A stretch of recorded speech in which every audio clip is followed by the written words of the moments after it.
Before I started the MCBS program, I worked at a medical software company. Enjoyed time with friends, stayed busy with activities and hobbies, and made videos. I enjoyed this greatly while it lasted, but I knew this whole time this is not what I wanted to do, and was pretty much going a little bit crazy because I was not pursuing my passion. I had always thought that I wanted to become a director or producer for films, and it turns into a successful career. This is a huge dream of mine, and thought it was exactly what I wanted in life. But then I realized personal videography and independent video editing or recording was more up my sleeve and would allow me to be able to use my imagination and creativity in a better way. This is what made me happy, and I felt satisfied whenever doing this type of work. Because of that, I started doing event videography and have grew an interest in media marketing, public relations, promotional filmmaking, and other things. This is where I figured out I was sure I want to do in my near future, and this is what was going to have to happen. Because of that, I started using more advanced tools and getting my hands on some pretty cool equipment.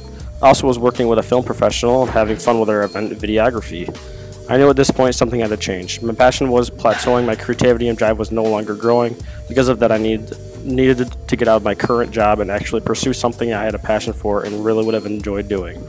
Until I finally left, moved down to Florida, and began my journey in the MCBS program. And ever since, I decided to pursue my passion for media and have never been so content with what I am doing, and my passion for the media field grows every single day. This just reassures me I am in the right place, and I am more than happy I left my comfort zone.